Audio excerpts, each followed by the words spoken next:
Hello, and welcome to the latest podcast from the Centre for European Reform.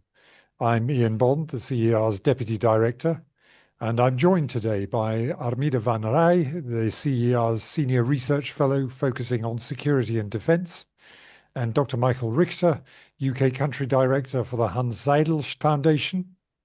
And we're going to talk about the threat to European security and the short-term steps that Europe needs to take to protect itself. The basis for our discussion is a new CER policy brief published on June the 9th, which is entitled Rearming Europe for Deterrence, Short-Term Priorities and Policy Options. And we're very grateful for the support of the Hans Seidel Foundation for this publication. So let me start by asking both of you about the character of the security threat to Europe and how it's perceived by European publics.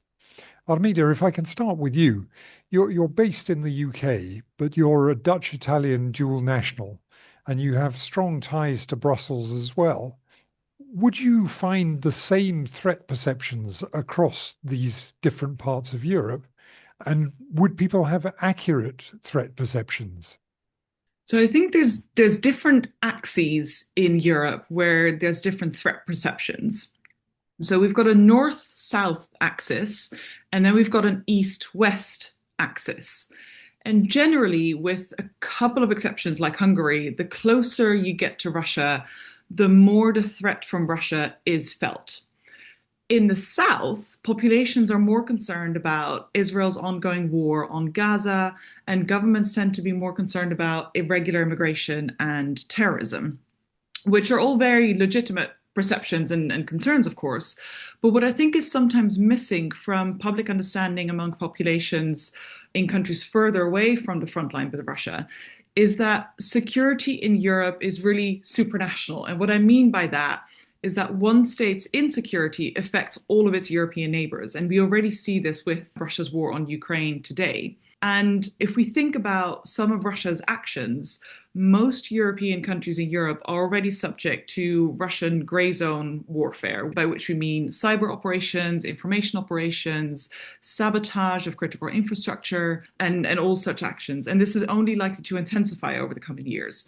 So even though sometimes populations in the West or in the South feel further removed, they are actually already part of this broader conflict that Russia has with Europe. Yeah, I would agree with that, certainly. Michael, I guess a question is, if I asked the man on the Berlin omnibus to describe the security threats to Europe, what would he say? And would the man, or indeed the woman on the Munich omnibus, agree with that? Would they be on an east-west, a north-south axis? Would they feel that they're threatened from both Russia and terrorism, and how would they perceive the threats to their security? Thank you very much for that question, Ian. And I guess the conventional wisdom would be to think about at the East-West divide in Germany, just as Armida laid out how the differences play out across Europe.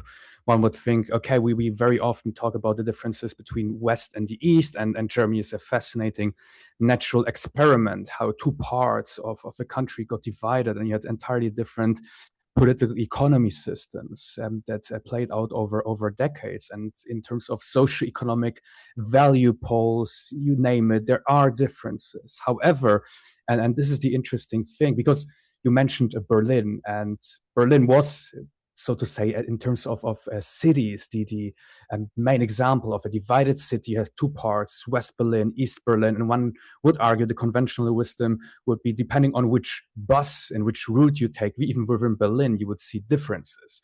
But if we look at opinion polls, actually, we do not see such a difference. Or let's put it otherwise, the majority of Germans and in East and in the West, they both agree that Russia is a threat for the German security. So the Bundeswehr, they have their own Center for Military History and Social Sciences, and they conduct a yearly poll, a yearly panel, where they ask different things. Whom do you consider a threat? And there are a majority of people, whether they're young, whether they are old, whether they are in the middle, whether they earn a lot of money, whether they earn little money, whether they support the CDU, whether they support even the AfD, they all agree that Russia is a threat. period. That there are differences, there are nuances. If we look across regions, so West Germans tend to be slightly more skeptical of Russia and see Russia as a slightly bigger threat than on average people in East Germany. But we are talking there about a few percentage points of differences, but broadly speaking, a huge majority. We are talking roughly around 70% of people in Germany consider Russia to be a security threat. And interestingly, it's considered the second biggest threat to the personal security. And the interesting thing is, however, and this is worth pointing out, now, if just a few days ago an INSA poll was released, and there just 38% of Germans are actually worried about a direct attack of Russia, so using conventional means. I guess this is also due to the very heroic and unbelievably innovative approach that Ukraine shows on the battlefield regarding Russia and actually fighting off Russia's large-scale invasion of its own country. But the point is, Germans are worried more about things like Russian cyber attacks, Russian sabotage. We had a huge sabotage attack in this winter in Berlin, where literally huge parts of the city did not have functioning heating.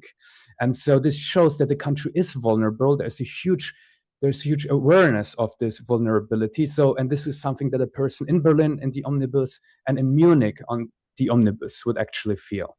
Yeah. So I think that dovetails very much with what Armida was saying about the grey zone threats. So let me move on. I mean, we're a bit more than a month before a NATO summit in Ankara.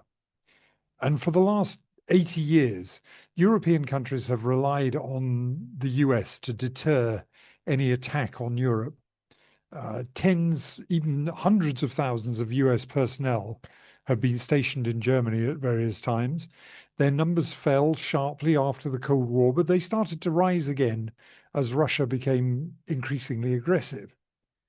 Now, US President Donald Trump has announced that he will pull 5,000 troops out of Germany. So perhaps I can start with you this time, Michael, and say, what impact do you think the changing American role is having on German public opinion and German policy making when it comes to the defense and security of Germany? So it's a fascinating case because the Germans, they love stability and predictability. We see it on in economic and a political level. So traditionally, the Bundesbank, the German Bundesbank, used to put price stability as its main key priority. And that's why Germany usually, now without talking about the experience of the Weimar times, had a relatively low inflation rate because Germans just love stability. They love price stability, but they also love political stability. If we look at 16 years of Angela Merkel in 2013, her main slogan was, Sie kennen mich, you know me. This is how she scored points, saying, you know me, you get political stability, you know what you get. And this is why Trump won was so hugely unpopular in Germany. So if you look at opinion polls in 2018, only 25% of Germans thought the US is a reliable partner for Germany. And this is why also Trump too is hugely unpopular now. So in 2025, just 1 year into Trump 2, 37% of Germans thought that the US is an unreliable partner. And this is why Obama and Joe Biden were so popular, because they were seen as kind of predictable, pro-transatlantic partners. In 2024, 65% of Germans considered the Americans to be a reliable partner. So we have a huge drop just within a few years, within a few months, actually. And this is why we see a huge Zeitenwende in two ways. And because the main German modus operandi was we outsourced our hard security, as you mentioned, to the US, and Germany took care, so to say, of the soft security, Wandel durch Handel, which was actually change through trade. So peace through economic interdependencies. This is why Nord Stream 2 was also seen as a way to actually make peace with Russia, to pacify Russia, to have those interdependencies, which make a war highly, highly unrealistic because it would be so costly for Vladimir Putin. So, as I said, the Zeitenwende is both dealing with a hostile Russia and an American partner who is unpredictable at the moment, which means that we need a stronger vector and a stronger role of Germany within this European vector. And this is what the German also population wants. Now, in April, we had the first German official military strategy, which actually spelled it out. The aim was to reduce the reliance on the US and to increase the reliance on Europe to deter the Russian threat. Yeah. Yeah, so that's very interesting. And I wonder how that plays out in the rest of Europe. So, I mean, Armida, against the background of declining US engagement in defending Europe, what is Europe doing to prepare to defend itself? We've heard a little bit there from Michael about what the Germans are doing. And I think, bearing in mind some of the important points that you make in your paper, I wonder whether you could say something about the role that popular attitudes play in shaping national defense policies, and whether that sort of varies from country to country. Europe is spending a lot more. That's the starting point for this, I think. Most of our listeners, I think, will remember the NATO summit in The Hague last year, where all NATO allies committed to spend 5% of GDP on defense by 2035, which for quite a few countries meant a significant hike in defense spending. Some European NATO allies are front-loading that hike in defense spending, so they're putting it in the next 5 years. The UK is putting it over the last 5 years, which we might come to discuss, or we can dedicate an entire other episode to that. But so the point being, they're spending a lot more. So just in 2025, European NATO and Canada spent nearly $600 billion on defense. More than half of NATO countries are spending over 30% of their defense budgets on equipment specifically, which is way over the NATO guideline for this, which is about 20%. So we're spending a lot more on equipment. That doesn't necessarily mean, and we'll come to this in a minute, that doesn't necessarily mean that just because we're spending more, we are also better prepared. And I'll say more on that in a minute. But just because you're specifically asking about popular attitudes and essentially public perceptions on this, part of the challenge in all of this is that governments need to make a public justification for increasing defense spending, because that will come with spending trade-offs. And so they need to build a national consensus for defense investments. Now, there's quite a big risk in some of the major European defense players like Germany, like the UK, like France, that cuts to public service provision to help fund defense will fuel more support for populist parties, which is why it's so important to get public buy-in for defense spending and for rearmament policies. And we wrote a whole policy brief on this issue specifically, which we'll put in the show notes. The other element of this is, as Michael was talking about in Germany, but that applies to most of the rest of Europe too, public attitudes to Trump are very, very negative. And so European governments cannot and do not want to be seen to be spending more on defense just because that's something Trump asked. And we landed on 5%, which was a little bit of a fudge, if we're honest, 3.5% on core defense and 1.5% on resilience, infrastructure, etc., which together came to 5%, which is nice because that's something Trump had said in the past. Now, we often only think about that number, but actually we also know the previous NATO CER, who's the Supreme Allied Commander for Europe, who is a US general, had said that countries need to spend around 3.7% of GDP on defense to be able to properly deter the threat. So this is based on a threat assessment and a capability assessment that NATO has and what countries need to be spending to be closing that gap. But Trump is sometimes complicating the public debate on this.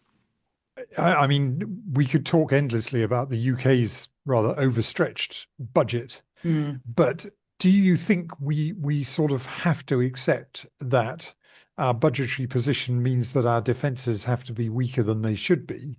Or are there ways in which we can get more impact without necessarily having to spend more? So this is exactly what the report is about. And we outline a lot of options in the report that address this exact question. I think there's quite a few low-hanging fruit policy options that can be done that are slightly cheaper without committing necessarily to procuring major new expensive platforms, like, for example, aircraft carrier or other big flashy defense equipment pieces. So the first thing which we recommend in the report is that many of Europe's capabilities are actually not ready to fight tonight, as we call it, because of a lack of servicing, missing spare parts, lack of sufficient munitions, insufficient trained personnel. And these are all things that are actually relatively straightforward to address and resolve, because it just means investing in the maintenance of equipment, building up stockpiles of munitions, and ensuring you've got the personnel. So these are kind of some of the more low-hanging fruit that doesn't require another multi-billion ticket. And it's also essential because as NATO starts to prepare for a smaller role for the US within the alliance, and we know from US policy documents that they expect Europe to be able to deter and, if necessary, defend from Russia, we need to have a more honest assessment of what capabilities we actually have at our disposal.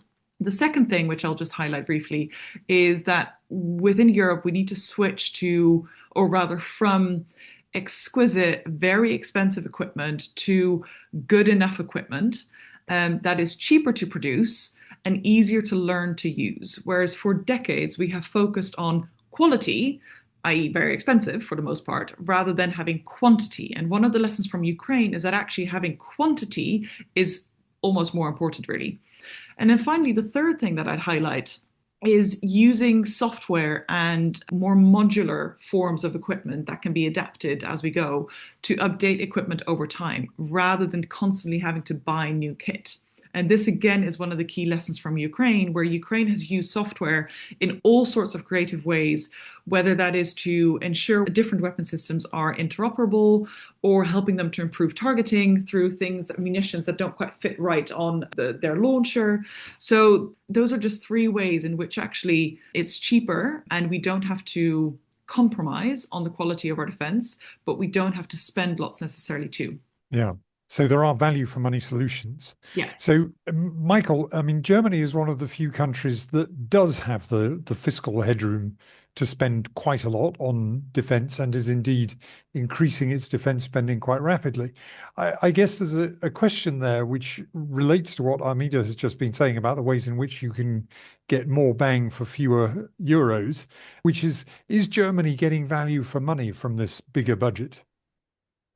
Yeah, Amida already very nicely laid out kind of this divergence and the difference between how much we spend and actually how much of capabilities do we build through the spending and in the course of those spending. And if we just look at the blank figures, because I think also in Germany, the public discourse is very much dominated by, is it 3.5%? How do we fund it? And less by actually what our capabilities look like at the end of the day. So if we look how we developed since 2022 and the beginning of the Zeitenwende that was proclaimed, we have made significant progress on off-the-shelf equipment. So we bought F-35. We last year there were 149 projects realized with a total volume of around 24 billion. We got Puma infantry fighting vehicles, maritime patrol aircrafts. So we have significantly increased our munition stockpiles, the munition production. But what is very, very interesting is I spoke earlier about this INSA poll, which was released a few days ago, where the INSA Institute actually asked people, whom do you consider a threat? And they also asked, how prepared do you consider the Bundeswehr to actually defend the country sufficiently? And there, I mean, this is staggering. Just 17% of respondents said they actually consider Germany to be able to sufficiently defend itself.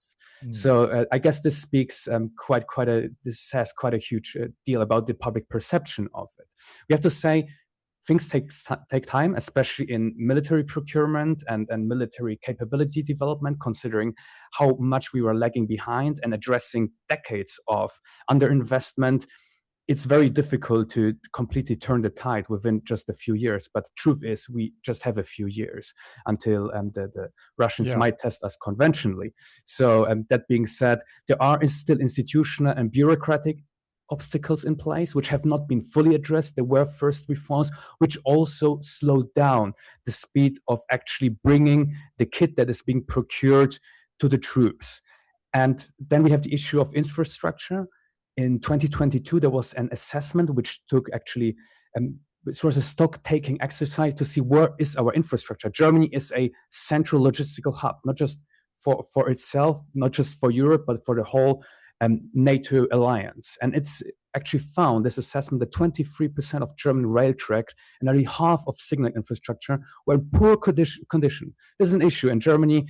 As Armida said, we are talking about those 3.5% of direct military spending, 1.5 in infrastructure, and this goes hand in hand. We have put a lot of money there, but also there was an assessment a few weeks ago which showed that actually extra investment was very, very low into that. So there is a huge awareness in society, and I guess those different assessments which show we did something, but we have to actually do more on that matter in terms of military procurement, in terms of reforming our armed forces, but also bringing our infrastructure up to date and up to stand the test of time and the challenge that we are facing. There's still quite a few bit to do, which means this explains the 17%. And last but not least, also the personnel.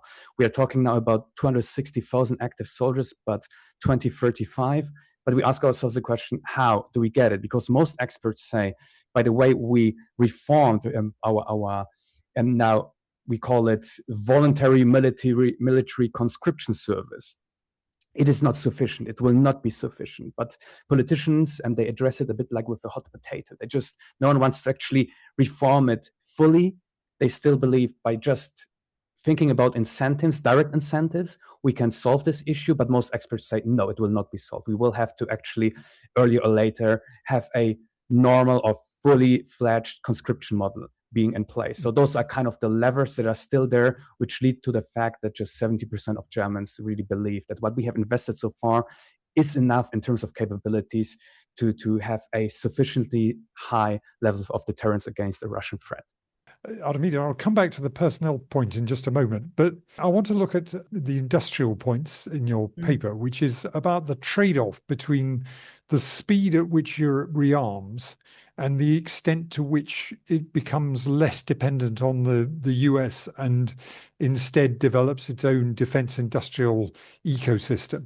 So can you say a bit more about your analysis of the balance that Europe needs to strike? I mean, Germany, for example, is procuring some big ticket items like F-35 aircraft from the US. But, is Europe getting the balance right between what it needs to buy now, which it may only be able to get from the US, and what it needs in order to have a sustainable defense industrial sector? Absolutely. And I think the key word that you use there is speed, which is that all of this needs to happen at pace. Because as we know, and as we've been discussing, Russia's gray zone threats are intensifying. It may well look to test NATO's Article 5 commitment in the next few years, and it's not going to wait until Europe is ready to defend itself. And at the same time, the US is withdrawing from its conventional commitments. And US defense industrial production is struggling. That's the other key element of this discussion. And so in the past, over the past few decades, really, there had been this tension between developing the European defense industrial base or procuring off the shelf from non-European countries, including, for the majority, the US. And as you were saying, the F-35s, previously there were the F-16s, the Patriot air defense systems, and others.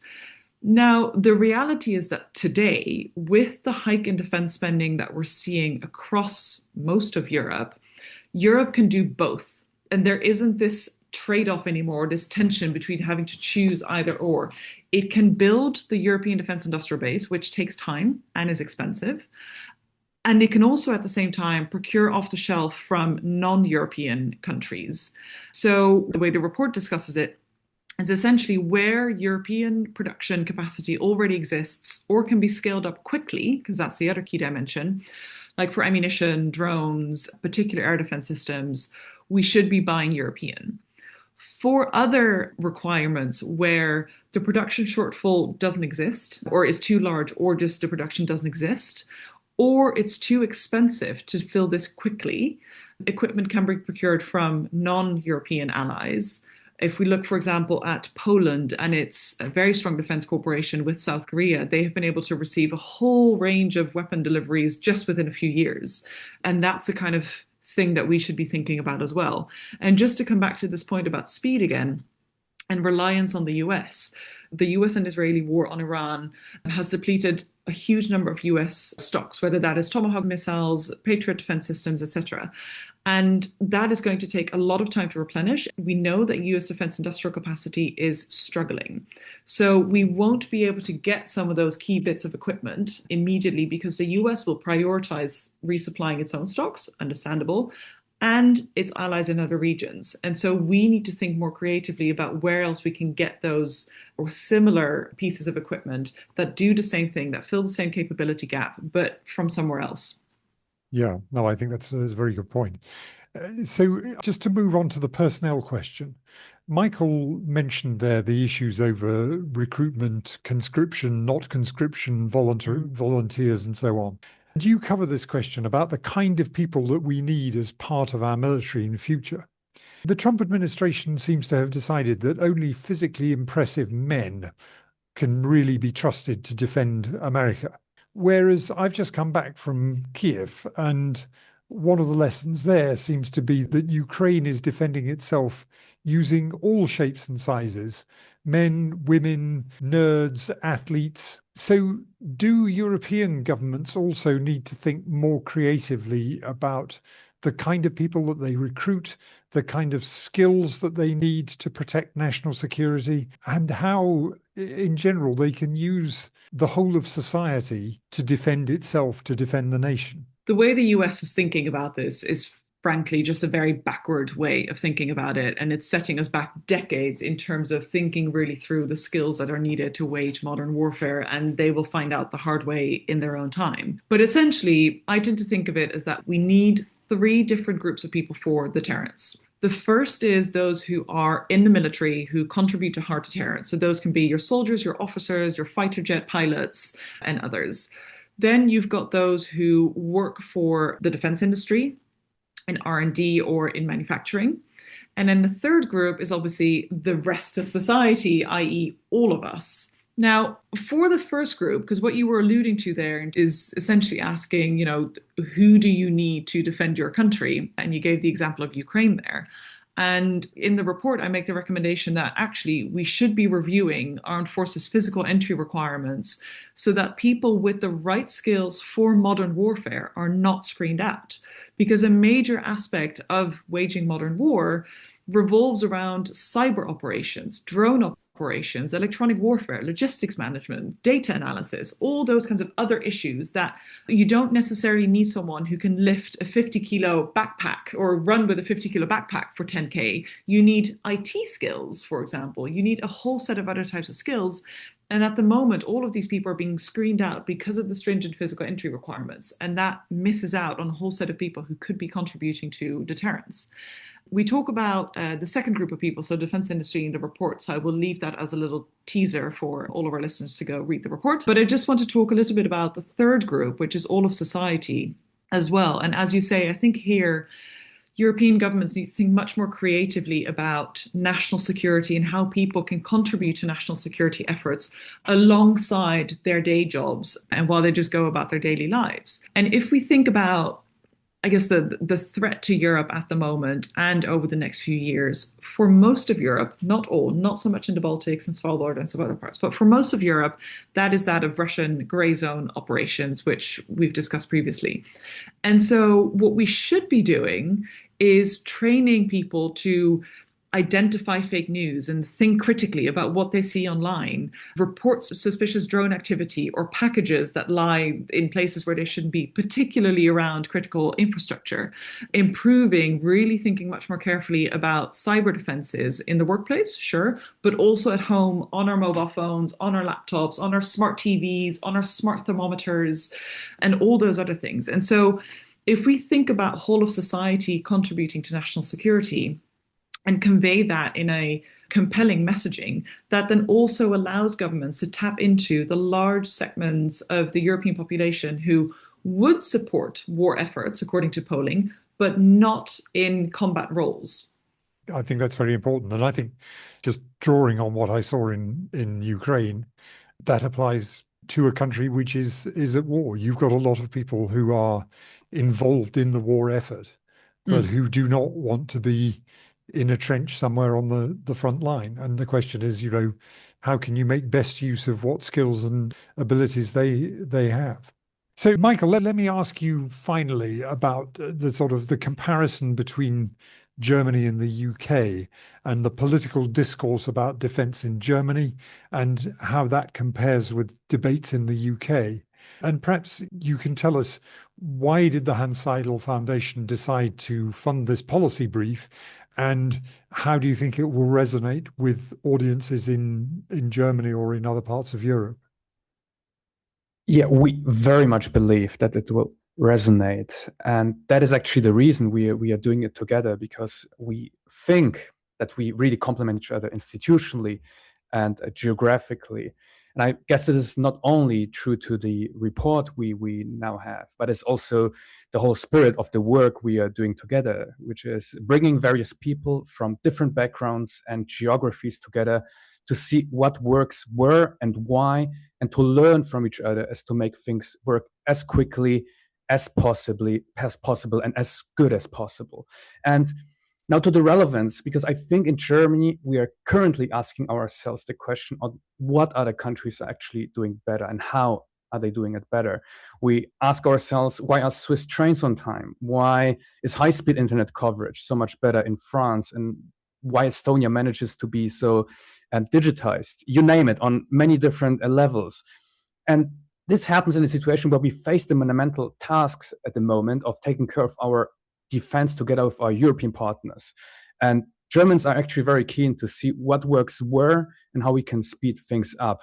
And this is why I think this brief will resonate so well, because it touches on the current discourse and it asks the right question, not just about how much we spend, but how we spend it and what reforms would be low-hanging fruits. So not to think about the next 20, 30 years, which we shouldn't forget, but we should really considering the current threat picture. And as I said, there is a strong bipartisan, across all party lines, across all age groups, across all geographies in Germany, there is an understanding that Russia is a threat. And the right questions are, what can we do now as quickly as possible to be as able and as capable to defend ourselves as we can only be?